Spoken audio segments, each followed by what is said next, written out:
to the final spot on the board, the Monday nighter, Monday, October 23rd here. San Francisco 49ers at Minnesota Vikings, US Bank Stadium in Minneapolis, Minnesota. Take a look at the line history here for Niners Vikes. First off, the Niners are 7-point favorites, -7 at -104 right now at Pinnacle. They opened up at 7, and it went to 6.5. Went to 6.5 last night, and it lasted at 6.5 until 45 minutes ago. So 45 minutes ago, we had to switch back to 7. Let's get over to the total in this one. This is sitting at 44, -109 to the under. It opened at 44.5, so we have a half-point move towards the under. Ian Shaber, thank you for the kind words, my man. We love capping with you. Let's get into the cash flow here. 77% of the tickets, but just 58% of cash on the under. It's moved a half point here. And from a spread perspective, we have 82% of the tickets and 96% of the cash on the San Francisco 49ers. That's pretty wild to me. And I'm a 49er guy. That's a big spread for the Niners on the road with back-to-back road games and travel.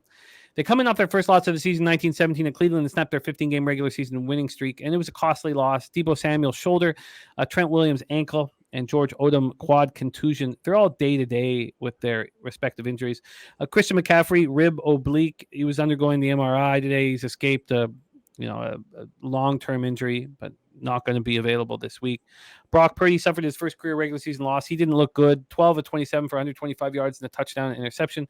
Brandon Ayuk caught 4 for 76, but the rest of the team caught 8 passes for 49 yards, only 215 total yards. They had scored 30 or more in all 5 of their games to start the year.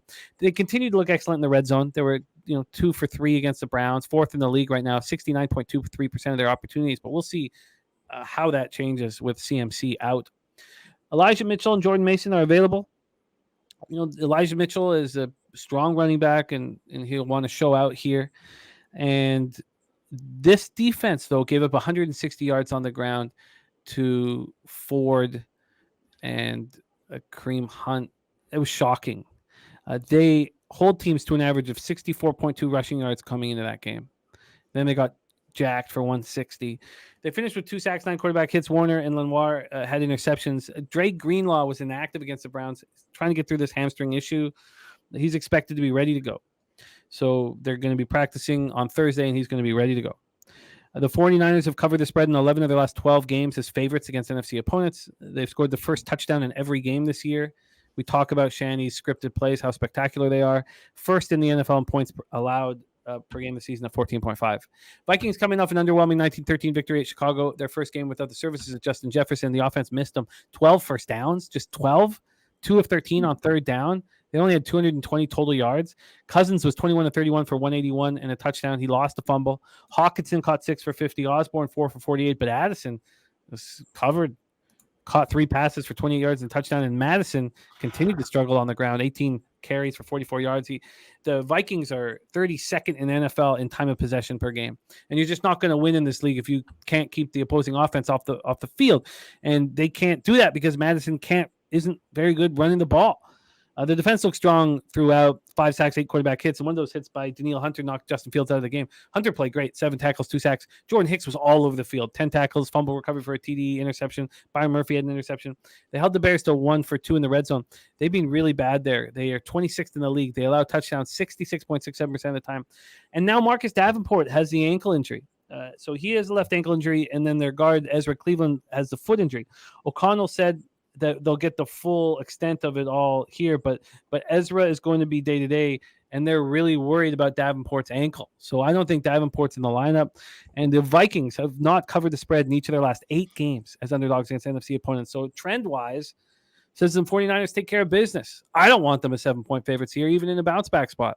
Take it away first here, Mikey, the Monday Nighter, 49ers Vikings. Boy, I love those scripted play factors for, the 49ers. Nobody does it better. And, we saw where were they effective this past week. The only time they were effective was on that scripted play. On the flip side of things, the Minnesota Vikings, let's not forget Kirk Cousins on prime time Monday Night Football. 2-10 straight up. He's not a winner. He's not a winner on prime time. Prime time home teams that have the rest advantage 16 and 34 straight up. They are 24 and 25. So that number is kind of creative there with that 7 or so that you're seeing out there. 12 and 37 to the under. Do we see another under situation in prime time? If you're going to look to that teaser on the under, it moves to 8 and 42 to the under. If you take that 6 points, factor it in. Home dogs on a Monday when their opponents coming off a loss are 2 and 20 straight up, 4 and 18 against the spread, losing the spread by almost 10 points in that game. Numbers that support certainly a strong look to the San Francisco 49ers. Also, when the opponent was away, they passed over 36 times, and they're away again the next week, 28 and 17 straight up and against the spread, 8 and 37 to the under. It's just this primetime under factor to me that makes a lot of sense. I mean, Kirk Cousins, he's a loser. There's no question about it. He's got an established track record of being a loser. San Francisco, they're winners. They had a tough game last week. I still can't. If you told me and I didn't know the outcome that they lost to the backup quarterback in the Cleveland Browns, I wouldn't believe you. I'd say you're full of it. But, those are the breaks and those are the numbers that they worked out to. But I do have that 3-leg teaser. So I'm going to give it to you guys now.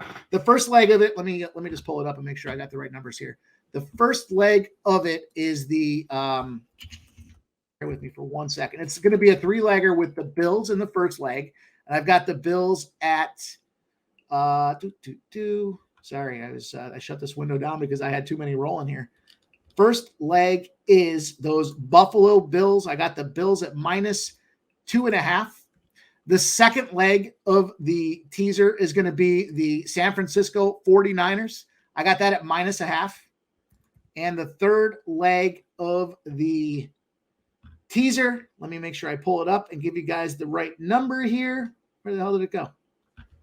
Sorry, Jimmy. I was reluctant to pull the trigger on this thing, but now that I'm looking at this game and I'm starting to sit around and think about how it breaks down, the third leg for me was, putting everybody in suspense right now. I'm killing it with the suspense.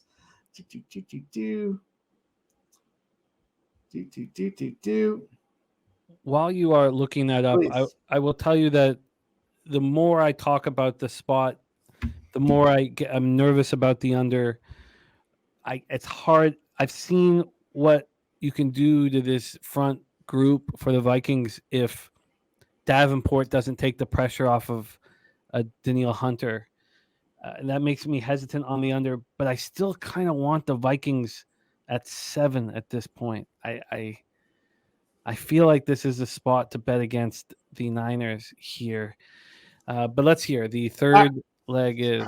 It's the Bills -3, it's the Seahawks -2, and it's the San Francisco 49ers -0.5. And I got it at +170. Seahawks. That's the 3-legger there.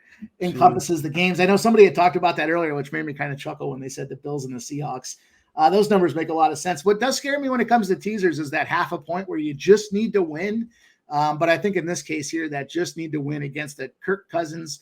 I've got all kinds of colorful names for Kirk Cousins that I won't mention on the stream, but he's certainly not a winner. And I'll just paraphrase it by saying that I'll summarize all those names into one thing. Kirk Cousins is not a winner. I'm going to line that thing up with that +170. There's a lot to go over here with Greenlaw being back.